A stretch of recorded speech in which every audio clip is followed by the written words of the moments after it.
एक मकान के अंदर दो किराएदार रहते थे।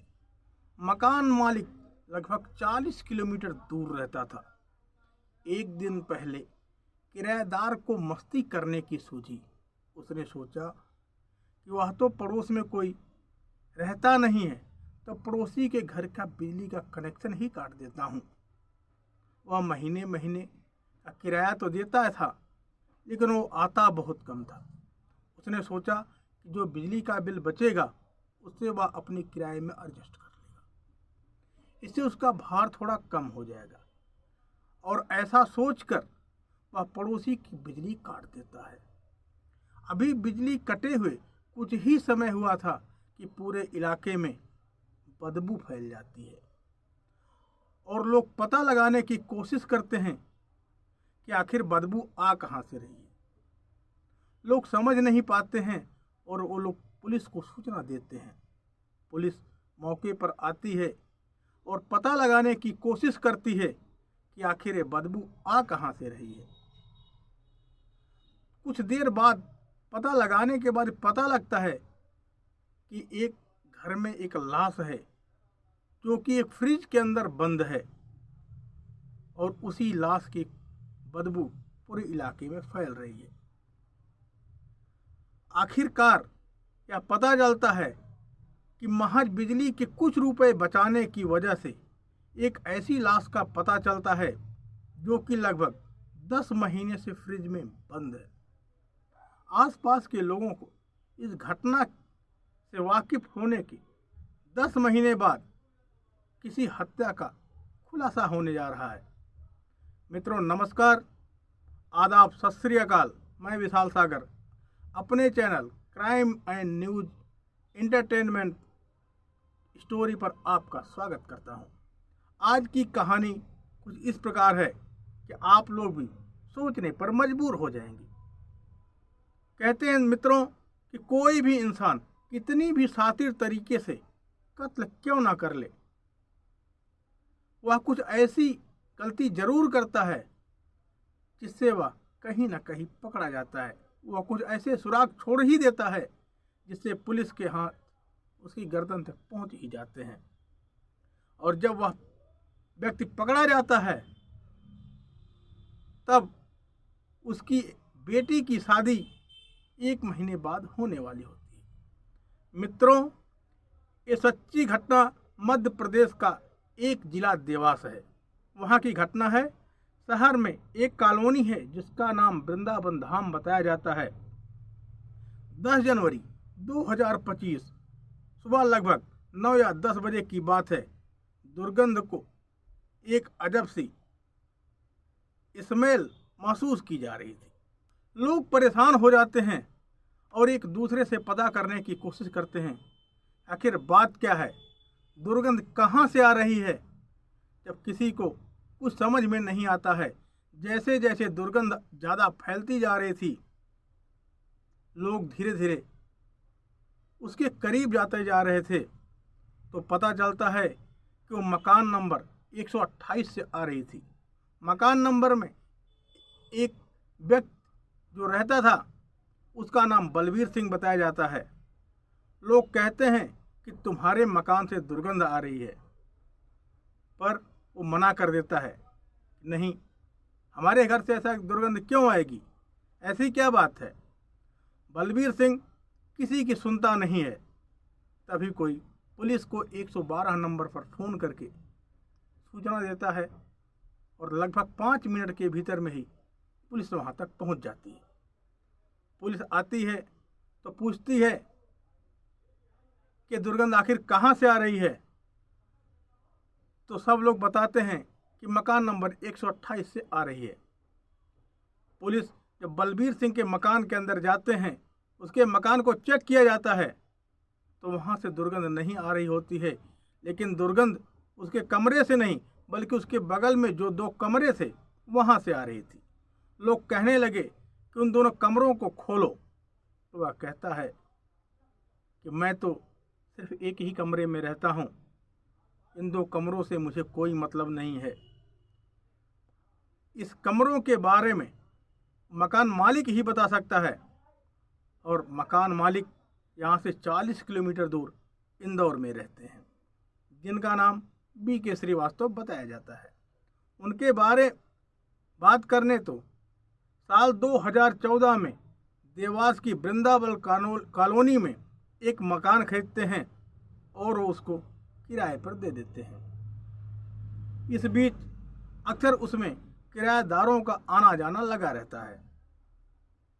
कहते हैं कि जब उनको बुलाया जाता है फ़ोन करके तो आते हैं, तो कहते हैं कि जो हमारा मकान है वो 2 हिस्सों में बटा हुआ है।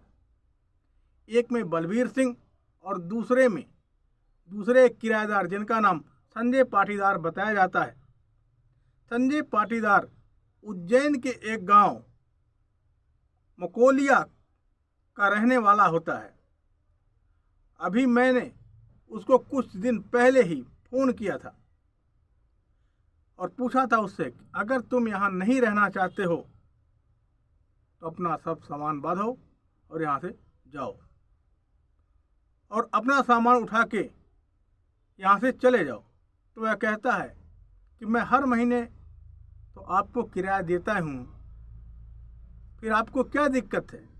मेरा यहाँ पर थोड़ा सा सामान पड़ा हुआ है, उसको रहने दीजिए, आपको किराया तो मिल रहा ना। मकान मालिक मान जाता है, क्योंकि उसे सिर्फ अपने किराए से मतलब होता है, चाहे कोई रहे या ना रहे। इस बात के बारे में जब बलबीर सिंह से पूछा गया तो उसने बताया, साहब मैंने 2 दिन पहले इनके घर का बिजली कनेक्शन काट दिया था, इससे ज़्यादा मुझे कुछ नहीं मालूम है। आखिरकार पुलिस उस कमरे को खुलवाती है और उसके अंदर जाकर जब पुलिस जांच करती है तो पता चलता है कि अंदर एक फ्रिज है जो कि कपड़े से बांध करके रखा गया है, जिसमें से वो दुर्गंध आ रही है। मित्रों, जैसे ही फ्रिज का दरवाज़ा खोला जाता है, अंदर से दुर्गंध का एक भभका उठता है और उसके अंदर से एक लाश नीचे गिर पड़ती है। कहते हैं मित्रों, वो लाश एक 30-32 साल की महिला की होती है। उसका शरीर काला पड़ चुका होता है, उसके हाथ पर बंधे होते हैं। उसे फ्रिज के अंदर से ऐसा फिट करके बिठाया जाता है जैसे कोई व्यक्ति आराम से उसमें बैठा हुआ हो। जब उसे उसके विषय में पूछा गया तो कहता है कि मुझे इसके बारे में कुछ नहीं मालूम है। पुलिस जब पूछती है कि लाश किसकी है, तभी मकान मालिक कहता है कि इसके बारे में सिर्फ संजय पाटीदार ही बता सकता है। वह लगभग 2024 से जून के महीने से यहाँ नहीं रहता है, वह कभी कभार ही आता है। तब पुलिस टीम को लेकर के संजय के घर उसके गांव में पहुंचती है और वह वहां पर उन्हें मिल जाता है। पुलिस हिरासत में जब पुलिस संजय से पूछताछ करती है कि ये लाश किसकी है और कैसे आई, तो वह कहता है कि जब मैं यहाँ रहता ही नहीं तो मुझे उसके बारे में कैसे मालूम होगा। जब पुलिस ने अपना पुलिसिया हथकंडा अपनाया तब जाके संजय ने एक चौंकाने वाली खबर सामने उजागर की। उसने बताया कि दरअसल ये लाश उज्जैन की रहने वाली प्रतिभा उर्फ पिंकी की बताई, और जब उससे पूछा जाता है तो कहता है एक साल 2014 में एक व्यक्ति जो राजस्थान का रहने वाला होता है, जिसका नाम सुभाष महेश्वरी होता है, उसने उससे लव मैरिज की थी। कुछ समय तो साथ में रहते थे लोग, फिर आपस में दोनों का झगड़ा शुरू हो जाता है और इससे वो अलग हो जाते हैं। इसके लव मैरिज करने की वजह से इससे इसके परिवार का ज़्यादा कोई संबंध नहीं बना रहता है। वो लोग सोचते थे कि चाहे जैसे भी रहे, चाहे जिस हाल में रहे, हमें इससे कोई मतलब नहीं, और परिवार वालों से इनका नाता टूट जाता है। एक दिन की बात है कि संजय पाटीदार और प्रतिभा और पिंकी की एक मुलाकात होती है और ये दोनों साथ में रहने लग जाते हैं, जबकि संजय पाटीदार पहले से ही शादीशुदा होता है और वह इसकी महिला के प्रेम में पड़ जाता है। ये दोनों पति पत्नी की तरह रहने लगते हैं। साल 2023 में यह व्यक्ति वृंदावन धाम कॉलोनी में एक मकान लेकर के किराए पर रहने लगता है। यहाँ पर वे दोनों अपने आप को पति पत्नी ही बताते हैं। कुछ दिनों के बाद जब अड़ोस पड़ोस वाले उनसे पूछते हैं तो अपने आप को शादीशुदा बताते हुए कहती है कि हमारा पति है।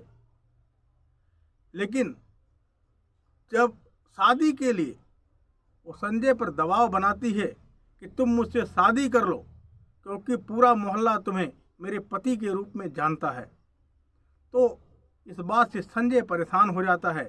संजय कहता है कि मैं पहले से ही शादीशुदा हूँ, मैं इस लफड़े में नहीं पड़ना चाहता, और इस बात को लेकर के दोनों के बीच में झगड़ा शुरू हो जाता है। 1 जनवरी 2024 से झगड़े की शुरुआत मार्च 2024 के प्रथम सप्ताह तक आ जाता है। एक दिन इन दोनों के बीच झगड़ा हो ही रहा होता है कि तभी इनका एक दोस्त जो कि इनके ही गांव का रहने वाला होता है, जिसका नाम विनोद बताया जाता है, झगड़े के बीच में ही आ जाता है। और जब झगड़ा बढ़ता देख करके संजय प्रतिभा का दुपट्टे से गला घोटने की कोशिश करता है, उसका गला जोर से दबाता है तो वह चिल्लाने लगती है। और जब चिल्लाने लगती है तो विनोद जो उसका मित्र था वो उसका मुंह बंद कर देता है जिससे वह जोर से चिल्लाने ना पाए, और उसका साथ देते हुए उसको दुपट्टे से खींच करके कस करके उसको मार करके फ्रिज के अंदर बंद कर देते हैं। अब दोनों सोचते हैं कि लाश को ठिकाने कैसे लगाया जाए। तभी उनके दिमाग में एक आइडिया आया कि लाश को फ्रिज में रख देते हैं। इसके लिए वो फ्रिज के सभी जितने भी पार्ट होते हैं, डब्बे, उनको बाहर निकाल देता है और उसका हाथ बांध करके उसको फ्रिज में डाल देते हैं और फ्रिज में चारों तरफ से पैक कर देते हैं और फ्रिज को चालू कर देते हैं। फ्रिज जब तक चालू रहता है तब तक तो ठीक था। जब एक दिन पड़ोसी ने अपनी थोड़ी सी कमाई के चक्कर में अपना थोड़ा पैसा बचाने के लिए उसकी लाइट का कनेक्शन काट देता है, तब जाकर के पूरे मोहल्ले में भभक उठती है। ये जून 2024 के मकान को छोड़ करके 2 कमरा उस अपने पास रखता है और मकान मालिक से कहता है कि महीने के महीने उसका पड़ोसी बलबीर सिंह जो कि लालच में आकर के थोड़े से लालच के चक्कर में बिजली का कनेक्शन काटता है। पुलिस संजय पाटीदार को पहले ही गिरफ्तार कर चुकी होती है, लेकिन उसका एक जोड़ीदार विनोद इंगोलिया के लिए जब दबिश देती है तो पता चलता है कि वह राजस्थान में किसी मर्डर के सिलसिले में जेल में बंद है। संजय से उसको रिमांड पे लिया जाता है। फरवरी 2025 में उसकी बेटी की शादी होने वाली होती है, लेकिन वो जेल जा चुका होता है। आगे चल कर के बेटी की शादी हो पाएगी कि नहीं हो पाएगी, इसका कुछ ठिकाना नहीं है। मित्रों, मेरा एक कहानी सुझाव करने का मतलब ये है कि ऐसे संबंध ना बनाएं, राह चलते लिव इन रिलेशनशिप में ना रहें जिससे आपके ऊपर, आपकी जान के ऊपर कोई आँच आए, कोई खतरा है। मेरा कहानी सुनाने का उद्देश्य यही है कि आप जहाँ भी रहें स्वस्थ रहें, मस्त रहें और सतर्क रहें। जय हिंद, जय भारत।